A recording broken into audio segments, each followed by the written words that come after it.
Your country, how came it yours?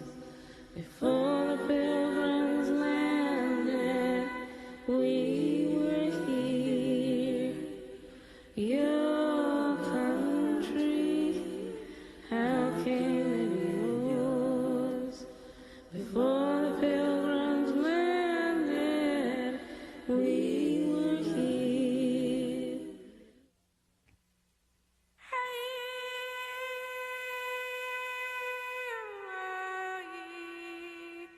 Men may write fictions portraying lowly life as it is, or as it is not. May expatiate with owlish gravity upon the bliss of ignorance, discourse flippantly from armchairs of the pleasures of slave life.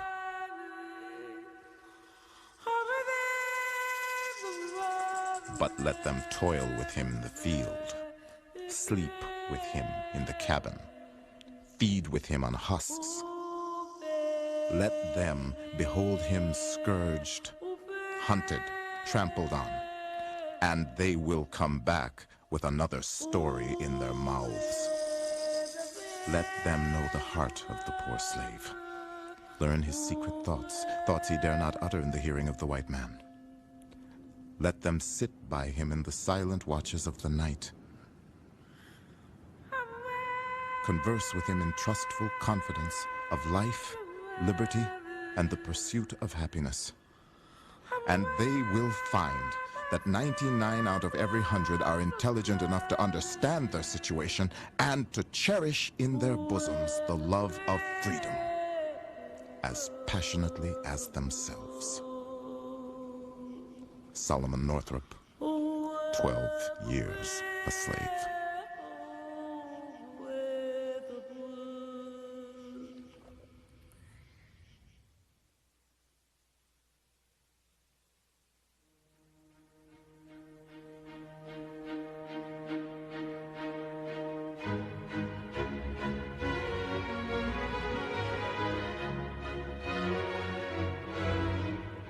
In January 1793, a remarkable sight appeared above the rooftops of Philadelphia, the birthplace of American independence. A woven basket large enough to carry a man, suspended only by an enormous balloon. It was the first voyage in the United States of the famous French aeronaut, Jean-Pierre Blanchard. Benjamin Rush, one of the city's fathers, declared, "It was a truly sublime sight. Every faculty of the mind was seized, expanded, and captivated by it."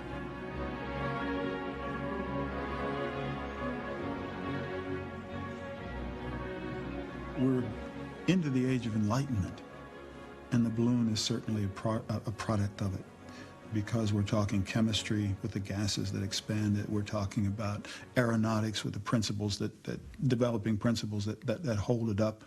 And we're also talking about that kind of optimism that the mind can do anything. Part of what the Enlightenment gave people faith in was this notion of a doctrine of progress, that history itself could be progressive, that human beings and the human character and human nature could be improved, maybe even perfected.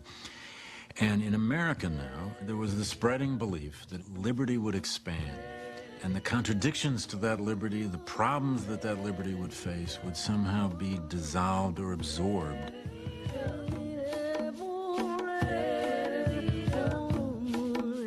At the end of the Revolution, the most conspicuous contradiction to liberty in America was slavery.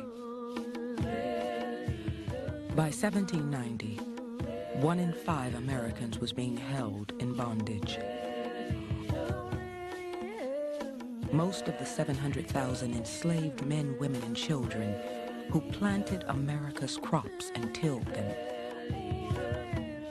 who kept America's homes and cooked its meals, who forged America's tools and weaved its very fabric, had been born in the oldest colonies of the South, over half in Virginia and Maryland alone.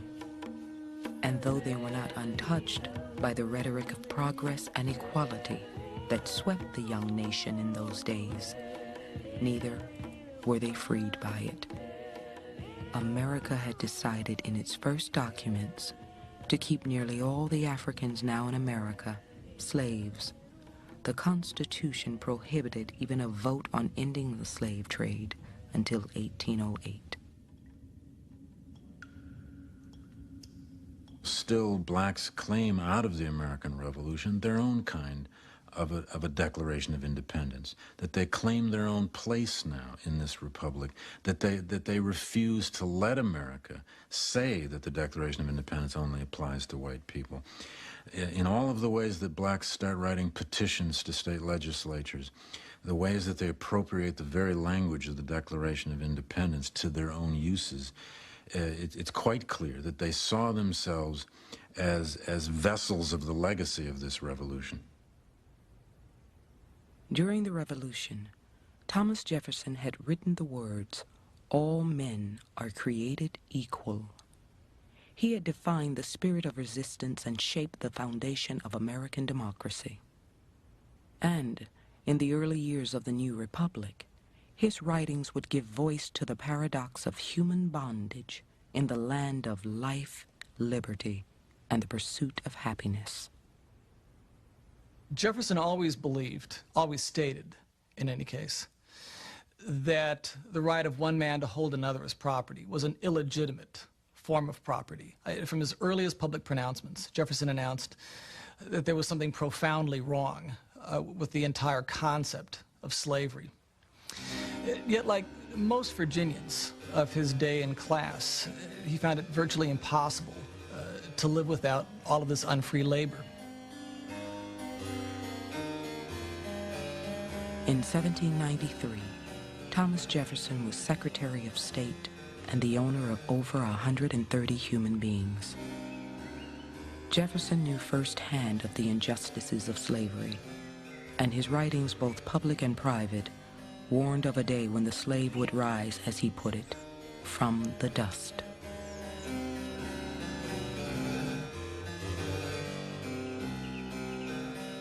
Can the liberties of a nation be thought secure when we have removed their only firm basis, the conviction in the minds of the people that these liberties are the gift of God, that they are not to be violated, but with his wrath?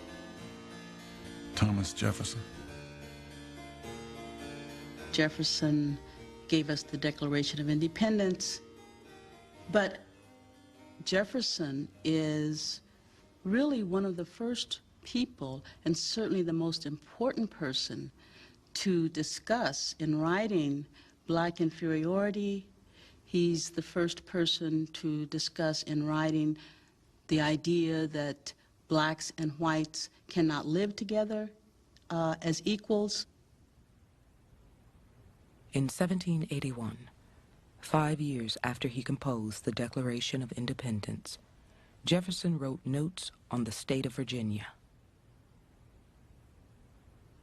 In it, he answered queries about the mountains and rivers, cascades and caverns, several pages devoted to the average fall of rain.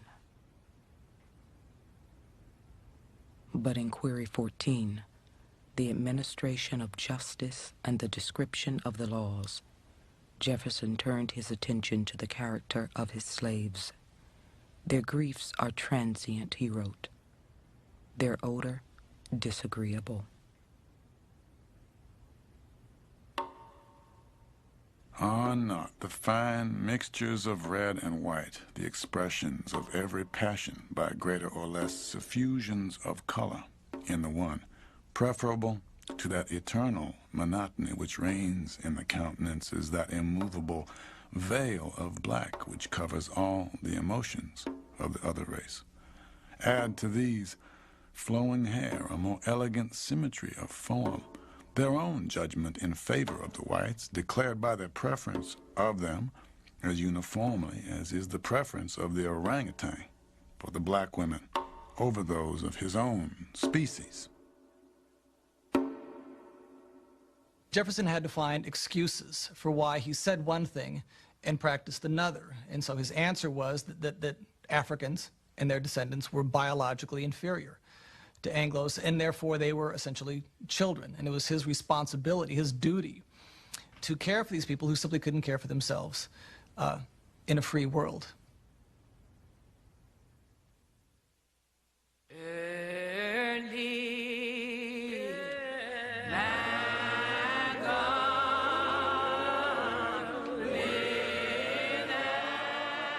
I was awakened and brought to see myself poor, wretched, undone, and without the mercy of God. I was tempted to believe hell would be my portion. And all of a sudden, my dungeon shook, my chains flew off, and glory to God, I cried. During the American Revolution, Richard Allen, born a slave, had been converted under the preachings of an itinerant white minister.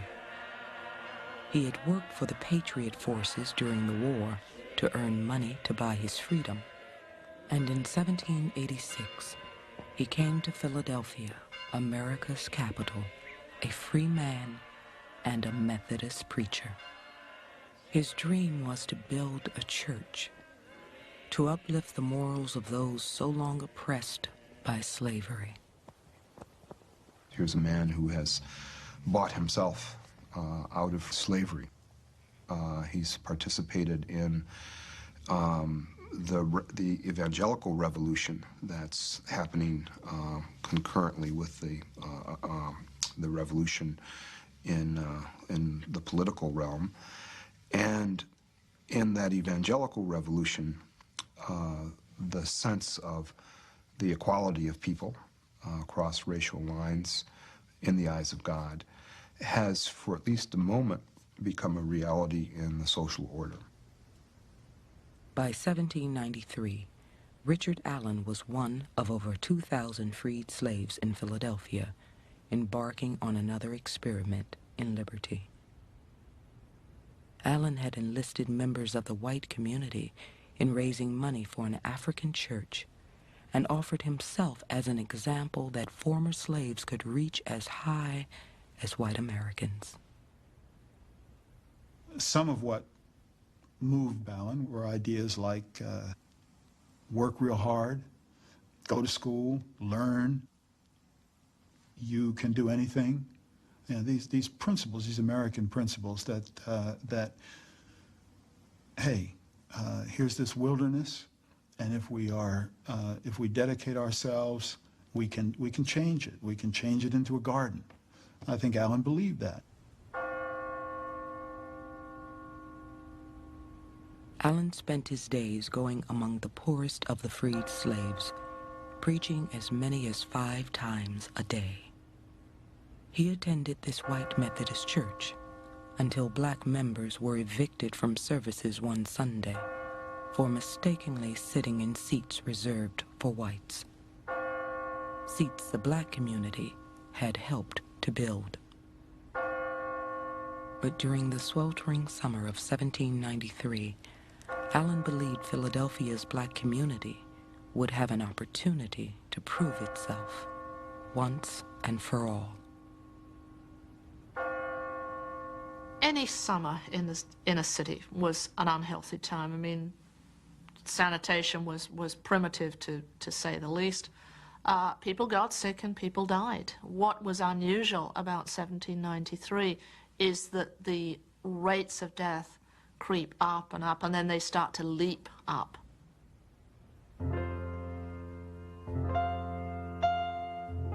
A malignant fever has broken out in Water Street, which has already carried off 12 persons. The disease is violent and of short duration. In one case, it killed in 12 hours, and in no case has it lasted more than 4 days. Benjamin Rush, Philadelphia.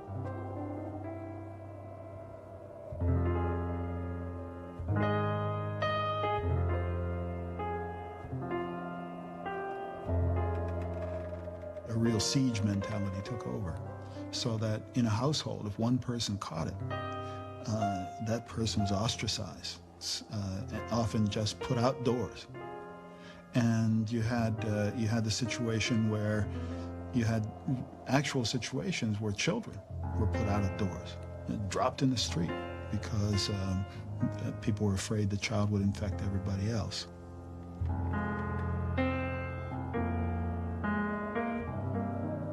It's a scary moment. It's a moment of absolute chaos. The government flees town. The people who are supposed to be responsible for law and order give up, run away, the ones who can, the ones who are rich enough. The week before last, the deaths were about 40. The last week, about 80, and this week I think they will be about 200. All persons who can find asylum elsewhere are flying from this city. The president set out from Mount Vernon yesterday. General Knox is setting out from Massachusetts, and I think to go to Virginia. Thomas Jefferson, Secretary of State. Dr. Rush has acknowledged with a candor that does him honor that in his early days, having depended on gentle purges of salts, his patients all died. Afterwards, he had recourse to strong purges of calomel and jalap and the bleeding. Matthew Carey. Benjamin Rush, a signer of the Declaration of Independence and Philadelphia's leading physician, had acquired a reputation as a friend of the black community when he joined Allen in soliciting funds for the African church. Rush had some reports that seemed to him to indicate that people of African ancestry are immune. So several ideas come together in this man's mind that this is a divine dispensation, that you have a segment of the community despised, discriminated against, who are, for some reason, he thinks, unable to contract yellow fever. So what an opportunity for them to be of service to the white community that is afflicted, nurse people, treat people, and then in the aftermath, how much gratitude is going to be lavished upon them. And so you had this anomalous situation of people who wouldn't allow, who would never dream of having a black person enter their front door, let alone their bedroom.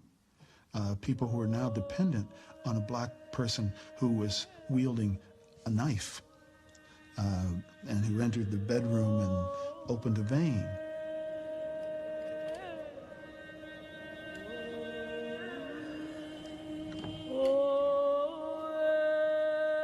I don't know what the people would do if it were not for the Negroes, as they are the principal nurses. Dr. Rush has had it, but recovered. Isaac Heston. By October, nearly 4,000 white Philadelphians lay dead or dying, and 10% of the city's black population had been claimed by the plague. In the end, the fever had shown no preference for black or white. The plague didn't end until the first frosts in November. And then there seemed to be this miraculous lifting of the curse. And of course, people were jubilant and felt that the city had been saved, had been delivered. And then race rises up and begins to become the organizing principle. With the cool weather came accusations and charges against the black nurses, cart drivers, and grave diggers, charges of wrongdoing, of profiteering, and of murder.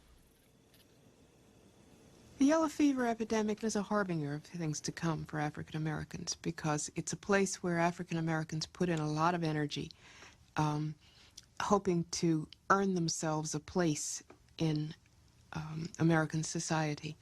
And as a result, they are vilified for it. What we see is folks beginning to dig in and become entrenched for this long struggle. that they saw on the horizon. So we have this, how do we live for today, and also how do we live for tomorrow? What is it that will make things better for our children and our grandchildren? And this planning and strategizing was beginning to form in earnest. The following year, in the shadow of Independence Hall, Richard Allen opened his church, that it would be a gathering place of souls. It was called Bethel, House of God.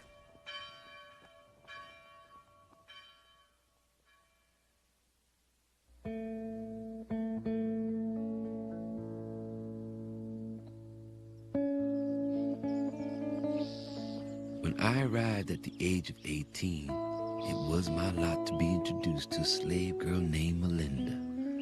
Melinda was graceful in her walk, extraordinary. Her skin was smooth with dark and penetrating eyes. Before I was aware of it, I was deeply in love and became satisfied that it was reciprocal. I could read it by the warm and affectionate shake of the hand and the gentle smile upon the lovely cheek. I could read it in the language of her bright and sparkling eye. Our marriage took place during Christmas.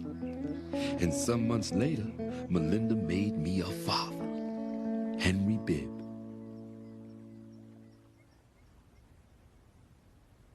Slave marriages took many forms, from elaborate weddings to a couple's jumping over a broomstick hand in hand.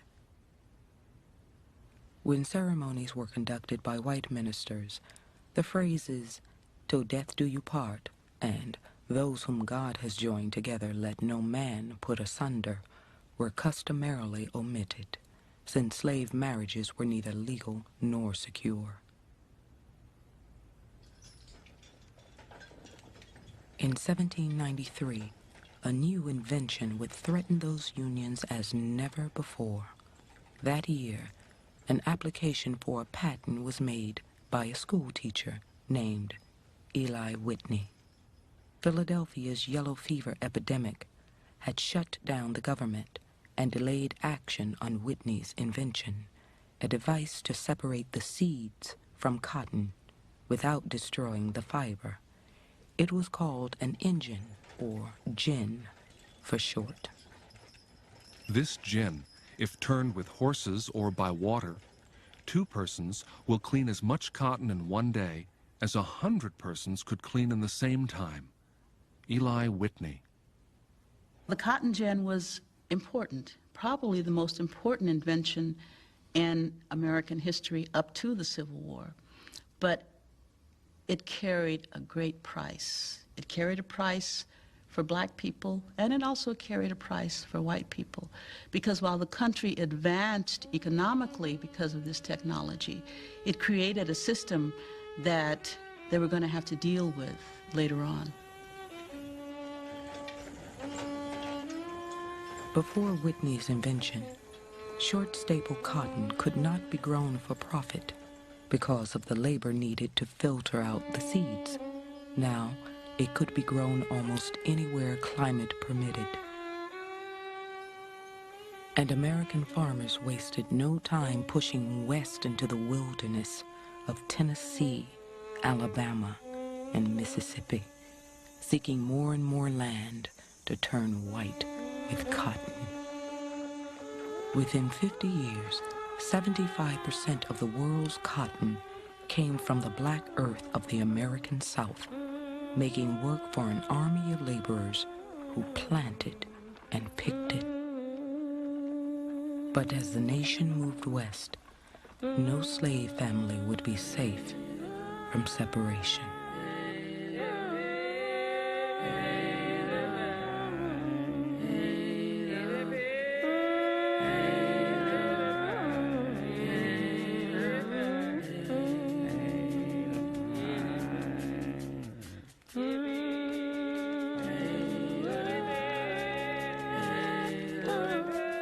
When my babe was born, it weighed only 4 pounds, but God let it live. When he was a year old, they called him beautiful. The little vine was taking a deep root in my existence, though its clinging fondness excited a mixture of love and pain. When I was most sorely oppressed, I found a solace in his smiles.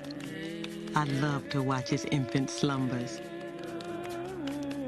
But always there was a dark cloud over my enjoyment. I could never forget that he was a slave. Harriet Jacobs.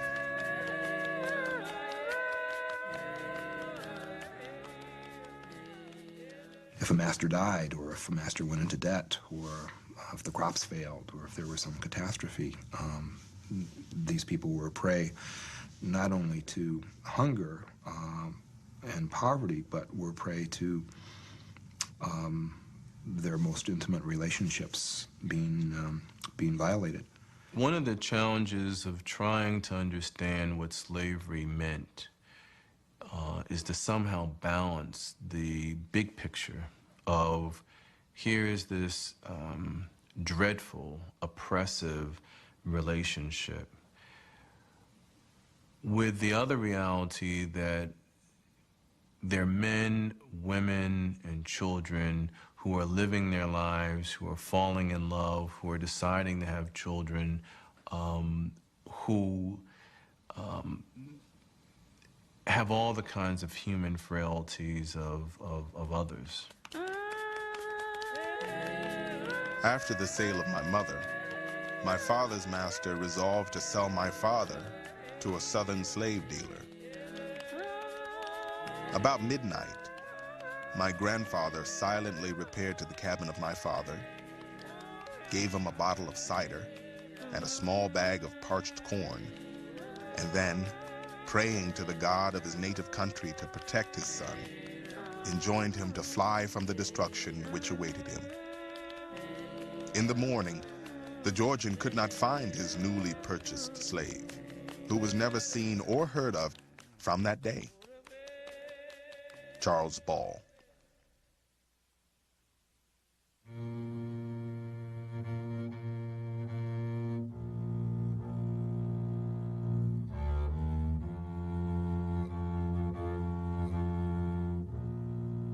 After the invention of the cotton gin, the threat of sale loomed larger than ever before, and laws were passed to keep slaves under a tighter watch.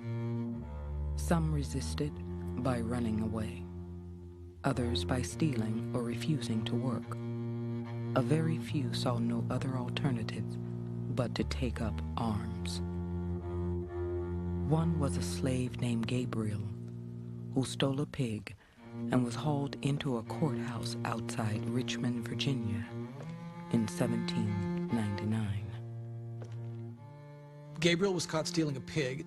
Instead of accepting the abuse, which of course every slave was supposed to accept, he threw the man to the ground, wrestled him to the ground, and bit off the better part of his left ear. That, of course, was a capital crime. Pig stealing was a common occurrence. Biting white people was something that it was not encouraged for black Virginians to do. Gabriel was convicted of attacking and maiming the white man who caught him. To deter others from such crimes, he was publicly humiliated, branded, and forced to spend a month in jail. As Gabriel sat in his cell, he decided that the time was right to organize the slaves of Richmond and strike against those who were holding them in bondage. The only time that slaves would have had any mobility without the most rigid observation of whites would have been on a Sunday, would have been at night. Religious gatherings could have, in some cases, provided an opportunity for people to meet. We must never forget that any kind of move toward liberation among blacks was a question of life and death. Like all revolutionaries, Gabriel seemed to have very little concern for violence and danger. He was an enormous man, 6'2", 6'3", in a time of relatively shorter men. He was a blacksmith, so he was a man of enormous strength.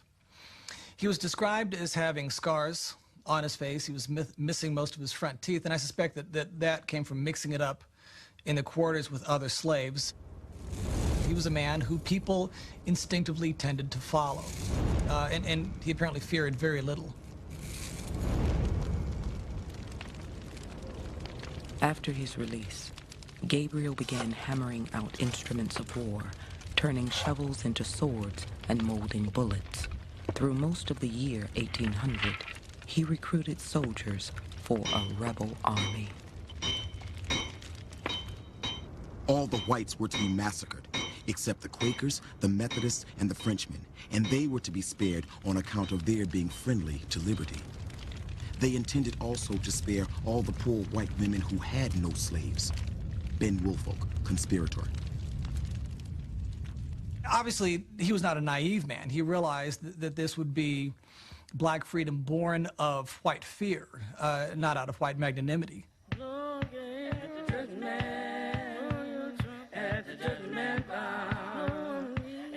1,000 men was to be raised from Richmond, 600 from Ground Squirrel Bridge, and 400 from Goochland. The business of the insurrection had so far advanced that we were compelled, even if discovered, to go forward. Solomon, conspirator. Gabriel decided his troops would move at midnight on August 30th, 1800, carrying a flag with the motto, "Death or Liberty." We can imagine what it was like on that day in August in 1800, with scores of African Americans gathering on a Sunday to create this rebellion with picks and axe and knives and clubs, and what it must have been like for them, prepared to strike and yet unable to strike. That very evening, one observer wrote, there came on the most terrible thunderstorm accompanied with an enormous rain. Rivers swelled, roads and bridges washed away, and when it became clear that the business, as it was called, would be impossible in the storm, Gabriel tried to postpone the revolt. But before morning, the plot was betrayed by 2 slaves. What's phenomenal is how close it got. If the accounts and the inferences we can make about the numbers, that it lasted so long before any betrayal is quite extraordinary.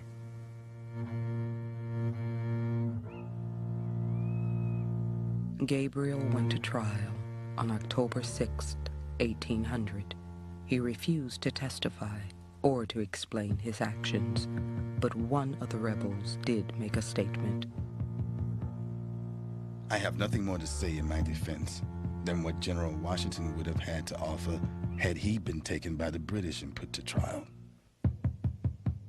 I have adventured my life in endeavoring to obtain the liberty of my countrymen, and I am a willing sacrifice in their cause.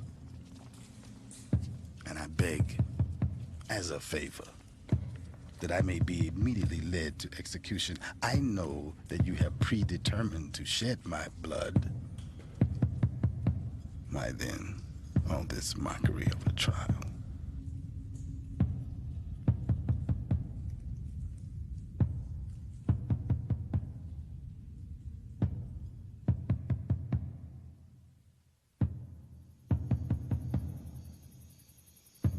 One cannot go to bed in the evening without the apprehension of being massacred before morning.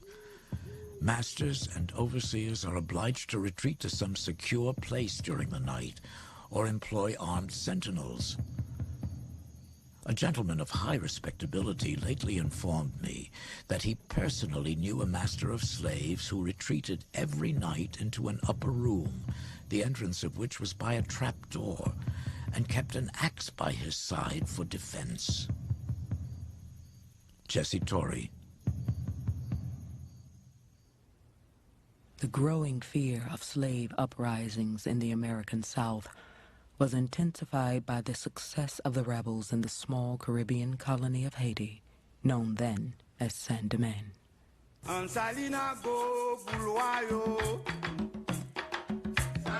Saint-Domingue had been the most brutal of Europe's colonies in the New World, and the most successful, until a violent slave revolt in 1791 had changed all that, releasing hundreds of thousands from their bondage and overturning the plantation economy.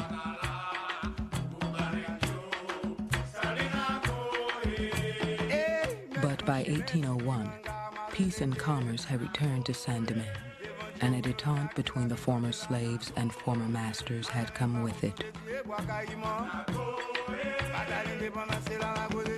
While still a French colony, Saint-Domingue was moving toward independence, just as the United States had done 25 years before. That year, Saint-Domingue's governor, Toussaint Louverture, himself a former slave, declared a new constitution outlawing slavery forever. Slavery's regime tried to create for slaves a very limited horizon in terms of what constituted their world. And one of the things that this Saint-Domingue Revolution was doing was really focusing attention at things that were taking place outside and opening up, to some degree, a whole set of possibilities. As vice president, Thomas Jefferson urged Congress to cut off trade with Toussaint. Black sailors from the island mixing with American slaves in southern ports was a threat that could not be contained, he argued. But the trade was too profitable, and Congress refused. Jefferson's fear was that black Americans, like Gabriel, would be inspired by what they saw taking place just off the shore of America. And he spent virtually his entire career trying to shut down any contact and therefore any movement of information between the American mainland and the Caribbean island.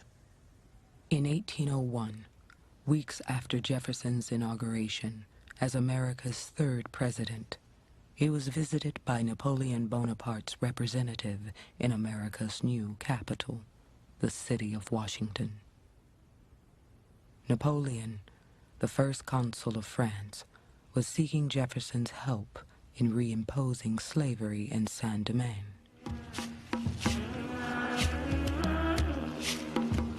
After the meeting, the envoy wrote to Napoleon that Jefferson promised that all necessary measures would be taken to starve out Toussaint and to aid the French army.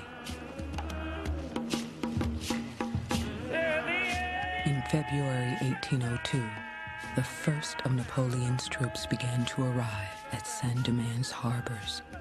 After 4 years of peace, war resumed immediately.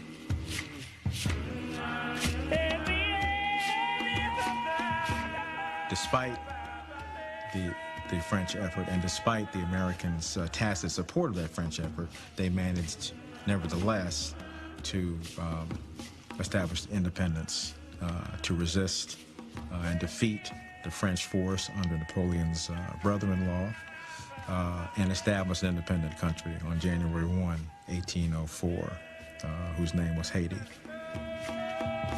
Haiti was now the second republic in the Western Hemisphere, and a stunning example for American slaves.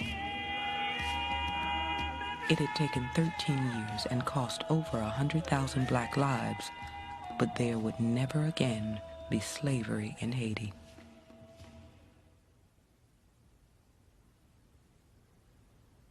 Napoleon, now unable to use Haiti as a military base to protect French interest in North America and embroiled in other foreign wars, abandoned the New World, selling the Louisiana Territory to the United States for $15 million. Well, it's ironic that despite Jefferson's own hostility to the Saint-Domingue Haitian Revolution, that the signal achievement of his administration was very much based on the success of that revolution. That was the purchase of the Louisiana Territory. Called the greatest bargain in American history, the Louisiana Purchase doubled the size of the American Republic, making room for 13 new states, all west of the Mississippi River. 4 years later, the first American steamboat would push away from its mooring. And by the 1830s, the Mississippi would be crowded with them, embarking from ports like New Orleans, Louisiana, and Jefferson City, Missouri, laden with slave-grown cotton.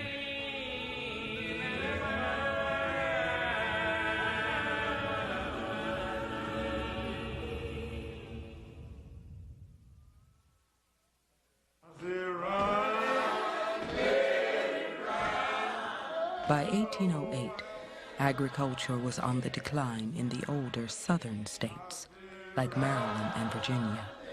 There was not enough work to support the 500,000 slaves now held there. In the North, slavery was dying, and an anti-slavery movement was being born.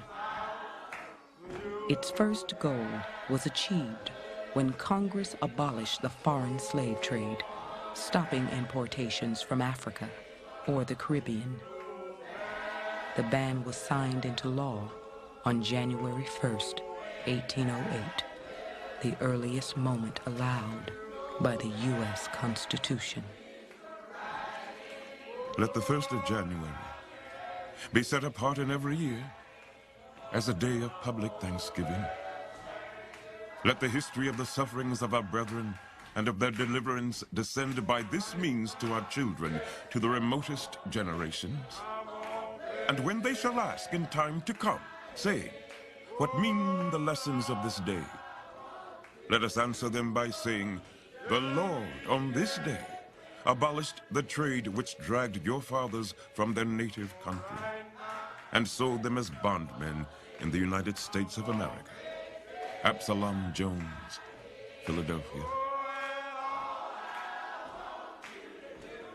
In an odd way, the prohibition on further African imports as of January 1, 1808, actually strengthened slavery in a place where it had been the weakest. The ban created an artificial scarcity of black laborers, and consequently immediately an inter-American trade between the upper South, between Virginia and Maryland, and the lower South, South Carolina and Georgia, emerged. My purchaser ordered me to cross my hands behind, which were quickly bound with a strong cord. And then he told me that day that we must set out for the South. I joined 51 other slaves, 32 men and 19 women.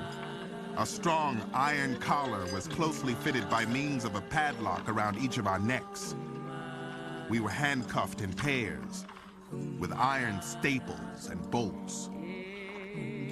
Charles Ball.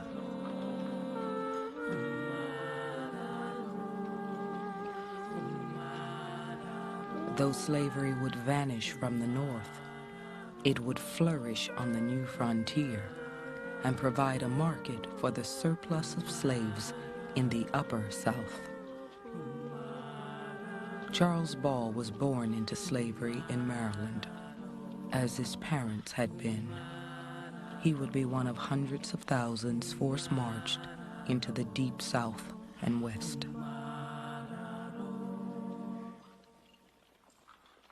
If one was between the age of roughly 18 and 30, you had about a 1 in 3 chance of being sold to South Carolina or to Mississippi. Some masters, and Jefferson falls into this category, tried to sell women with their children, but for slave men, they were not regarded as being part of the family. And if we think about someone such as Charles Ball, who is married, who has children, his first thought when he's captured, when he's taken, he makes the request that, can I at least see, well, his first thought is the issue of the futility of any resistance. And then his thought immediately goes to facing that quickly.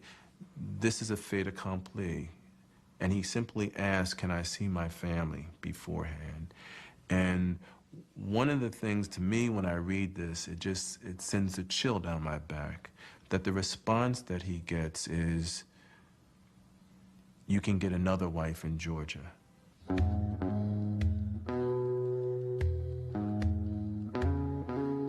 We all lay down on the naked floor to sleep in our handcuffs and chains.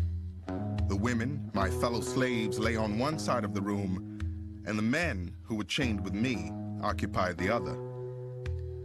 I at length fell asleep, but was distressed by painful dreams. My wife and children appeared to be weeping and lamenting my calamity, and beseeching and imploring my master on their knees not to carry me away from them. My little boy came and begged me not to go and leave him, and endeavored with his little hands to break the fetters that bound me. Charles Ball.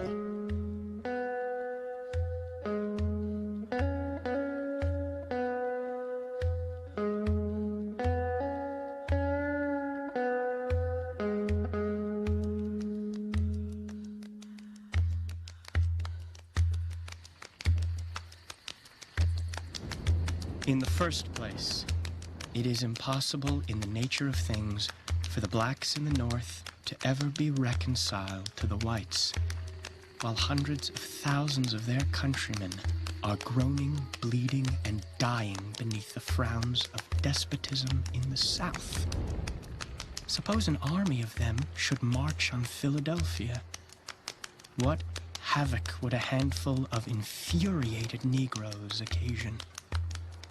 Thomas Brannigan.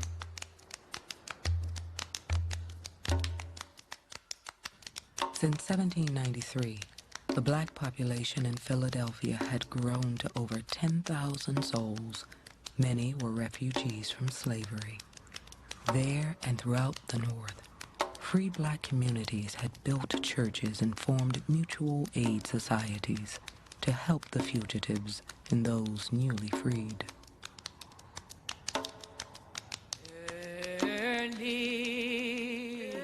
And on April 11, 1816, the African Methodist Episcopal denomination, uniting congregations throughout the country, was founded at Richard Allen's Bethel Church in Philadelphia. Allen was consecrated its bishop. Arguably, the AME Church was the main black institution for most of the 19th century. It served as a forum for political organization, for economic cooperation. It served as a place where blacks could express themselves in a public arena. It served as a focal point for the organization of free black communities. As the black population in northern cities grew, some whites worried that the peace and security of the nation was at stake. 3 times from 1805 to 1814, bills were introduced to ban further black immigration into Pennsylvania, and by 1816, black citizens were shut out of public celebrations on the 4th of July. That year, a group of white politicians and ministers met in Washington, D.C. to discuss the problem of free black people in the United States. You genuinely had individuals who were concerned about the future of black people in America, whether it be from purely racial motivation that they did not like the prospect of living alongside black men and women who would be fellow citizens, or whether it was because they wanted to protect their slave investments and felt that free black people were likely to incite the slaves to rebellion. On New Year's Day, 1817, the concerned statesmen gathered in Washington founded the American Colonization Society, with support from the federal government. Its mission was to resettle free black people outside the United States. The ACS would list among its members President James Monroe, the author of the Star-Spangled Banner, George Washington's nephew, and a famous anti-colonizationist from Tennessee named Andrew Jackson. This is the same generation, bear in mind, that forced thousands of Georgia Cherokees to move to Oklahoma. And so the idea of moving people around to make this a more perfect white man's country was not nearly as irrational as it often seems to us. Days after its founding, the American Colonization Society contacted James Forten, a wealthy businessman in Philadelphia's black community. The ACS hoped free black people would see their future in a place like Sierra Leone, an English colony on the coast of West Africa.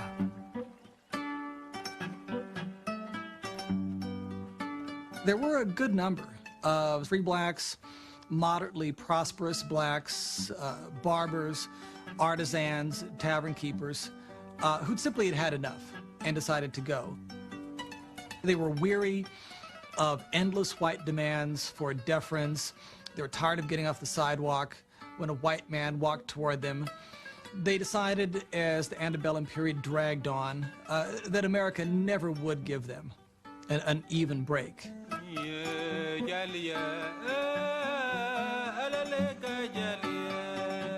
Paul Cuffey, a black shipping merchant from Massachusetts, wrote that the citizens of Sierra Leone were instilled with every privilege of freeborn citizens. On January 15, 1817, a meeting was called at Bethel Church to respond to the Colonization Society's proposition. This was a meeting that absolutely packed Bethel Church with 3,000 men, constituted the vast majority of the adult men in the black community. It was a tremendous meeting, and led by the very people that they had the greatest reason to respect: Richard Allen, Absalom Jones, James Forten, men who had proven themselves over and over again, whom the community was accustomed to look to for leadership, for assistance, for guidance. That night, Forten and other leaders argued in favor of setting sail for African shores. But when a vote was called, Forten later wrote, a no was heard that sounded as if it would bring down the walls of the building. The assembly gathered that night adopted the following resolutions without one dissenting vote. Whereas our ancestors, not of choice, were the first successful cultivators of the wilds of America, we, their descendants, feel ourselves entitled to participate in the blessings of her luxuriant soil. We will never separate ourselves voluntarily from the slave population of this country. They are our brethren by the ties of consanguinity, of suffering, and of wrong.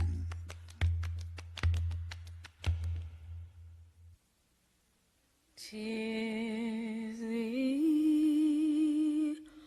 oh,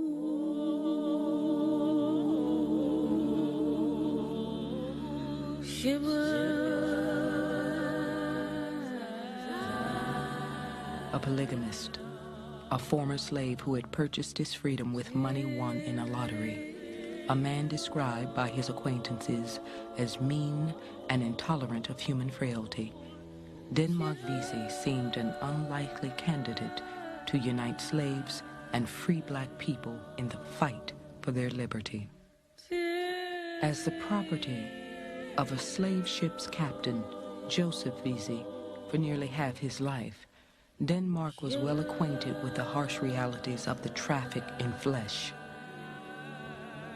I think that his own experiences, being born a slave in St. Thomas, living briefly before the Revolution in Saint-Domingue as a slave, being forced by Captain Vesey to go down to the docks and even bring ashore slaves who were being imported into South Carolina and get them to the slave pens in Charleston, reminded him that this was not a world of brotherhood.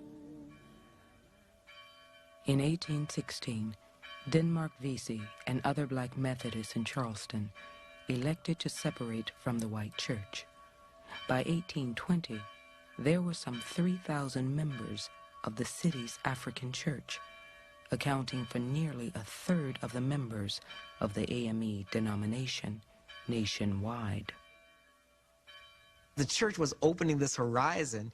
People were experiencing this conversion so that all of a sudden they see themselves as a part of this larger world, this larger God, this cosmos, where they have rights. When white authorities shut down Charleston's African church, church members decided it was time to orchestrate a plan to free the slaves of Charleston. They were led by Denmark Vesey. Vesey called a meeting to organize the strike, excluding, he said, slaves who accepted presents of old coats from their masters, and the pastor in charge of the African church. I one night met at Vesey's a great number of men. Vesey said the Negroes were living such an abominable life, they ought to rise. I said I was living well. He said though I was, others was not, and that it was such fools as I that were in their way. Frank. The number of conspirators in Vesey's plot was estimated to be in the thousands, making it the most far-reaching insurrection planned in North America. Denmark Vesey's plot against Charleston, South Carolina, was one of the most significant of the attempts to strike against slavery by American slaves. It was probably the most elaborately planned of the conspiracies that we know about. And it's interesting in several regards. One of the ways in which it's interesting is that it appeals to both biblical Christianity and to African conjure. Jack Pritchett called on me. He's sometimes called Gullah Jack, sometimes Cooler Jack. He said, put into your mouth this crab claw, and you can't be wounded. He said all his country born promised to join because he was a doctor, that is a conjurer. He said his charms would not protect him from the treachery of his own color. Witness number 10, a Negro man.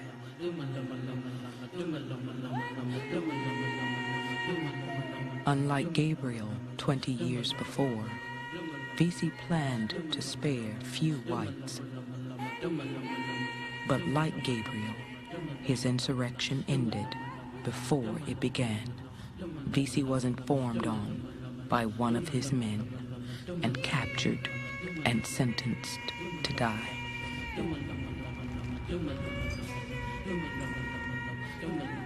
Denmark Vesey, it is difficult to imagine what infatuation could have prompted you to attempt an enterprise so wild and visionary. You were a free man, were comparatively wealthy, and enjoyed every comfort. You ought to have known that success was impracticable.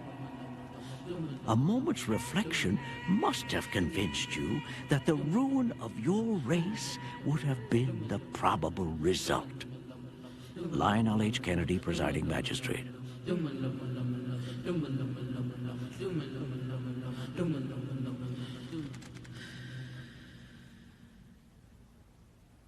In the aftermath of the Vesey conspiracy, white citizens of Charleston tore down the African church, brick by brick. It was important to raise the church. It shows the importance of these black institutions for a sense of black independence and autonomy. It's the same reason that black churches are bombed or burned today.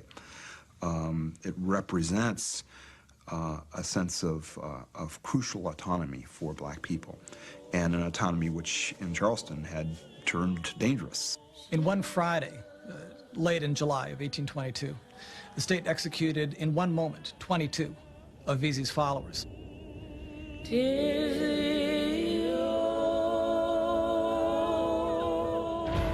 Instead of using the regular gallows, they simply tossed ropes over an old wall known as the Lines that was built in the northern part of Charleston. The 22 were all slaves. A crude platform was built for them to stand on, but the platform was so low to the ground that when the slaves fell, their necks didn't break, and they were slowly strangling to death.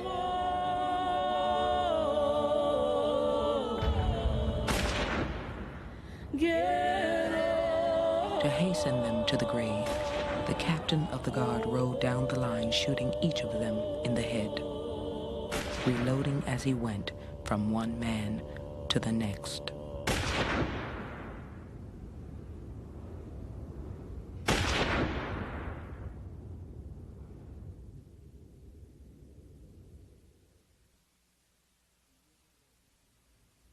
The year before Vesey was executed, Missouri was the second territory carved out of the Louisiana Purchase to be admitted to the Union.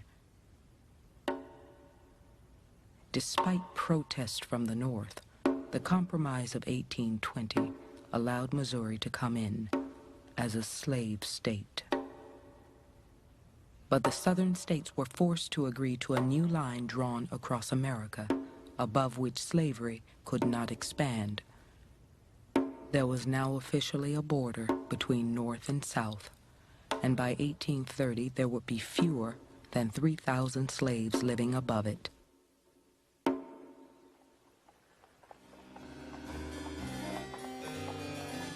Writing in 1820, Thomas Jefferson expressed the opinion that this line would never be obliterated, and that every new irritation would mark it deeper and deeper. As it is, we have the wolf by the ear, and we can neither hold him nor safely let him go. Justice is in the one scale, and self-preservation in the other.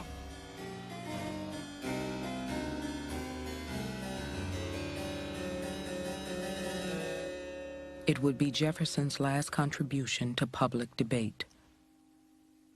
Thomas Jefferson died on the 4th of July, 1826.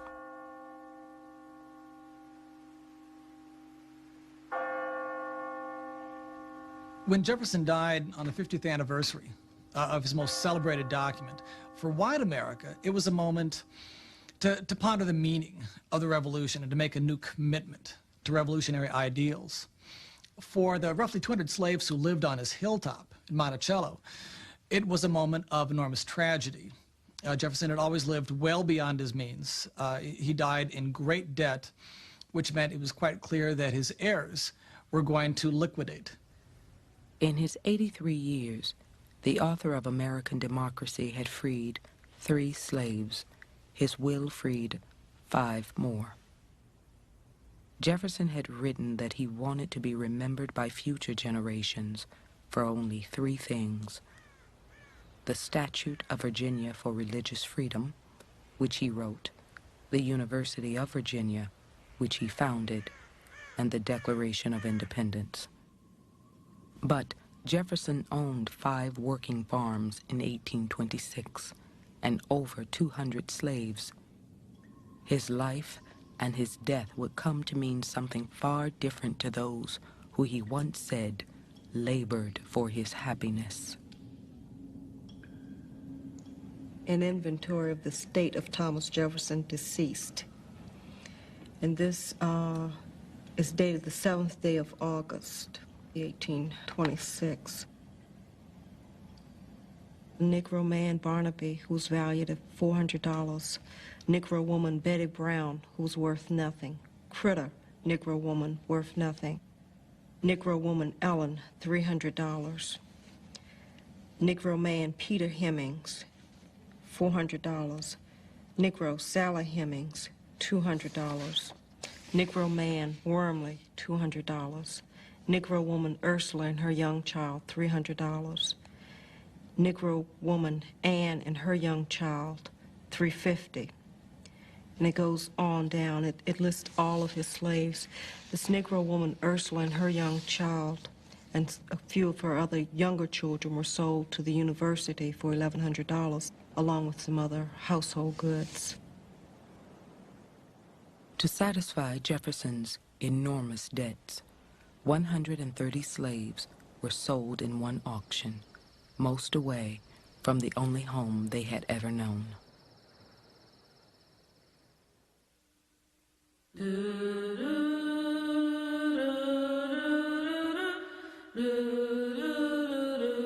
What good man would prefer a country covered with forests and ranged by a few thousand savages to our extensive republic, studded with cities, towns, and prosperous farms, embellished with all the improvements which art can devise, or industry execute, occupied by more than 12 millions of happy people, and filled with all the blessings of liberty, civilization, and religion? Andrew Jackson. In 1828, Andrew Jackson was elected the 7th President of the United States on a platform that proclaimed him champion of the common man.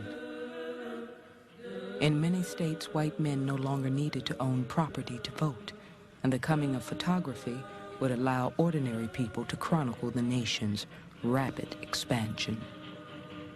In 1830, the first U.S. railroad would open for business, and by the end of the next decade, thousands of American citizens would seek their fortunes in the West, taking slavery along with them.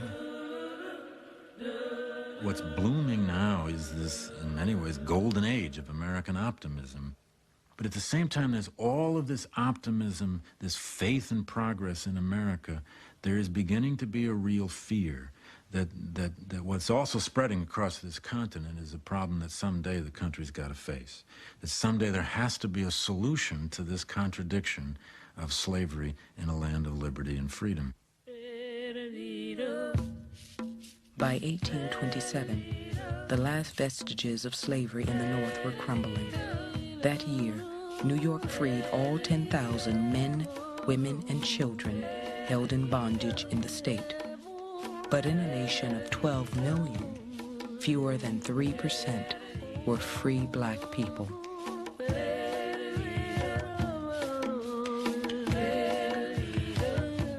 The more you improve the condition of these people,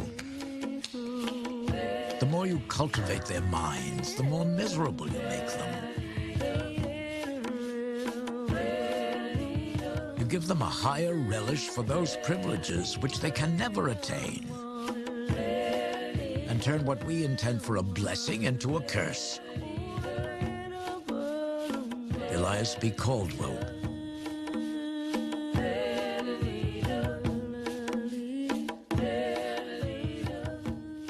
The right to vote, the right to serve on juries, the right to be elected, the right to spend money freely, whatever money you have, without social restrictions, the right later on to serve in militias, to migrate west. All these, of course, are rights of citizenship in the United States. But in this period in particular, they get defined as the rights of whites. They get identified so that citizenship in the United States becomes equivalent to whiteness. As slavery disappeared from the North, a new chorus of scientists reprised the amateur suspicions Thomas Jefferson had voiced a generation earlier. Doctors measured skulls and identified diseases that only afflicted black people. One concluded that, in bodily structure and economy, they were closer to apes than to Europeans. In Philadelphia, Dr. Charles Caldwell published 2 long essays on the inferiority of Africans. There's a sequence of attacks on African American self-esteem, psychological attacks, that culminate in the late 1820s in the works of a caricaturist named Edward Clay. which are reproduced as huge broadsides and then as small, almost baseball card size, that do caricatures of the progress that African Americans have made. The Edward Clay cartoons are indeed documentation of a sort as well as ridicule. That's part of what makes the ridicule so sharp. By 1830, there are about 15,000 African Americans in Philadelphia, about 1,000 of whom are economically and socially in a position to live a kind of middle-class urban life. These people are regarded by the white community as legitimate targets, the butt of any kind of ill-feeling, rather obnoxious humor that anybody feels they want to level against them. And very clearly that is something that might have been there in certain segments of the white community earlier, but hadn't surfaced in the way it would do in the 1820s, 1830s.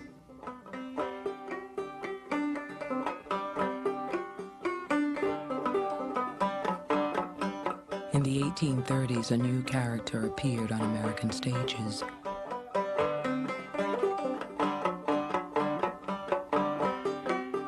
First called Jim Crow, then Zip Coon, Snowball, Sambo.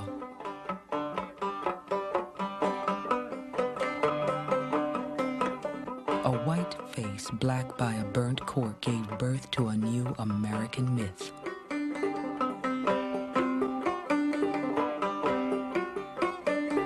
The happy slave, the black man in his natural condition. Absurd as may seem Negro minstrelsy to the refined musician, it is, nevertheless, beyond doubt that it expresses the peculiar characteristics of the Negro as truly as the great masters of Italy represented their more spiritual and profound nationality. The New York Tribune.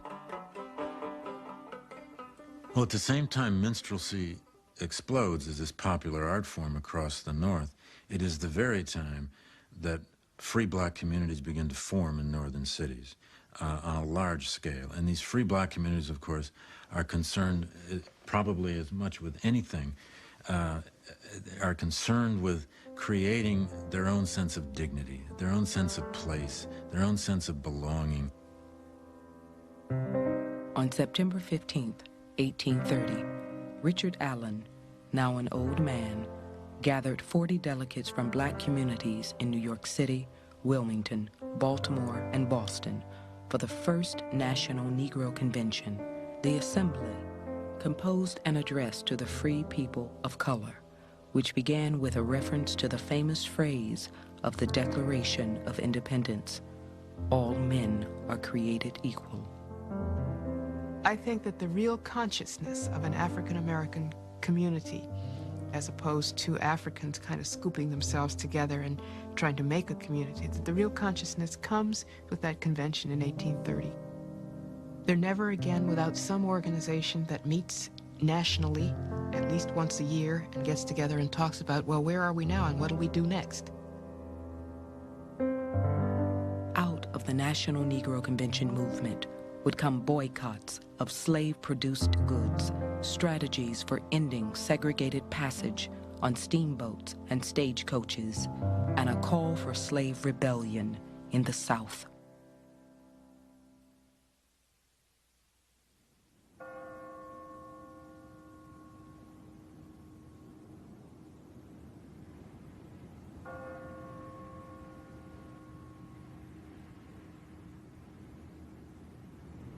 Go look into the back streets and crowded cellars of London and New York, the metropolitan cities of the old and new world, and you will see a condition of squalidness, hunger, and sickness for which you will look in vain among the slaves of the South. The Negro race is nowhere upon the broad face of the earth more elevated in moral character than among the slaves of the South. The Reverend Iverson L. Brooks. In part because of the growth of the cotton economy, the wide South, especially the lower South, South Carolina, Georgia, began to articulate a fairly new idea, which was that slavery was not a bad thing in any way, but that it was a positive good for all concerned, that it allowed for white American civilization to advance by taking whites out of menial labor. It allowed for Africans to be civilized by bringing them into contact with allegedly superior white culture and the Christian faith. In his narrative, published in 1836, Charles Ball wrote that the slaves were ready enough to receive the faith which conducts them to heaven on account of their sufferings, but they were not so willing to sit down in paradise with the whites who had oppressed them on earth. The Negro's heaven will be no heaven to him if he is not to be avenged of his enemies. I know from experience that these are the fundamental rules of his religious creed because I learned them in the religious meetings of the slaves themselves. Charles Ball. There is a sense of a providential journey in the African American experience from the beginning of the cotton gin as a method of expanding slavery and creating havoc in black life through the separation of families, through this incessant labor, which seems to be able to go on in perpetuity. For African Americans, it represents a period when their idea of providence is that this is not pleasing in the sight of God. Though black slaves made up only a small fraction of American Christians in the early 19th century, many who converted seized eagerly on the idea of divine retribution. One was a slave preacher named Nat Turner. Turner's actions in the summer of 1831 would force America to face its deepest fears and help a mounting abolitionist movement gain the attention of the nation. While laboring in the field, I discovered drops of blood on the corn, as though it were dew from heaven. And as the blood of Christ had been shed on this earth and had ascended to heaven for the salvation of sinners, it was plain to me that the Savior was about to lay down the yoke he had borne for the sins of men, and the great day of judgment was at hand. Nat Turner. God in the Old Testament often worked through acts of violence and often protected the Israelites through acts of violence. And it was in that tradition that Nat Turner situated himself. He was an avenging Messiah who had come to save his people from the sinfulness of the slaveholding South. Nat Turner was born in the year 1800, the week before Gabriel was hanged. In 1825, Turner voluntarily returned to bondage after successfully making his escape. The Spirit had appeared to him, he said, and told him to return to his earthly master. But in 1828, the Spirit appeared to him again. I heard a loud noise in the heavens, and the Spirit instantly appeared to me and said the serpent was loosened, and Christ had laid down the yoke he had borne for the sins of men, and that I should take it on and fight against the serpent, for the time was fast approaching when the first should be last and the last should be first. And immediately, the seal was removed from my lips, and I communicated the great work laid out for me to do. Nat Turner.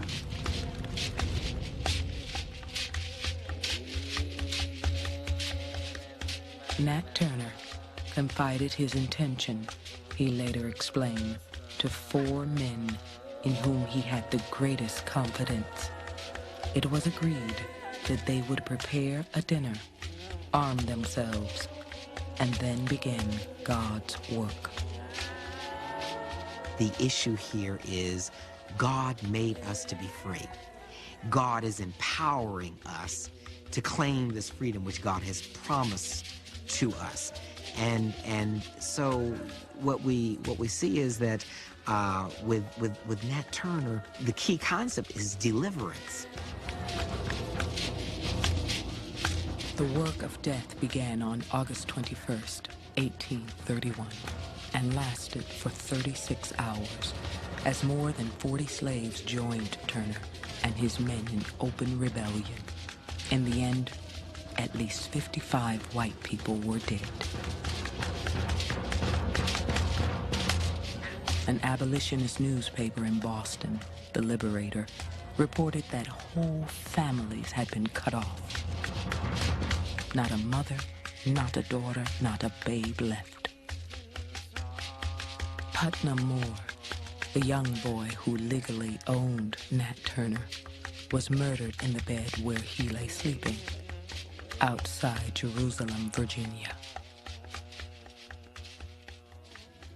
It's horrifying. There were young children who were killed, but you can feel the rage, and you can feel the anger, and you can wonder whether slavery ever would have ended without that sort of rage. Nat Turner was hanged and then skinned in 1831. And for the first time, politicians in Virginia seriously considered a plan for abolishing slavery, but couldn't bring themselves to do it. Slavery was the soul of American progress. Without it, many argued, there would be no future. But to the growing abolitionist movement, Turner's rebellion was the beginning of the end. What we have so long predicted has commenced. The first drops of blood, which are but a prelude, have fallen.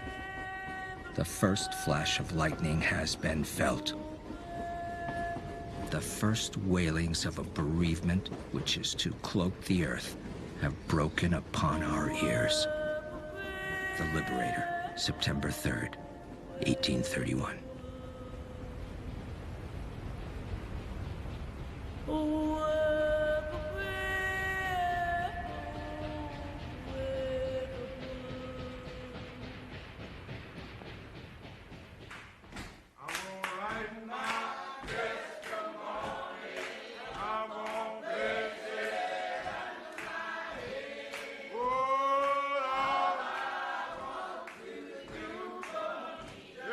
To learn more about Africans in America and to see the teacher's guide for the series, visit the Africans in America website at www.pbs.org.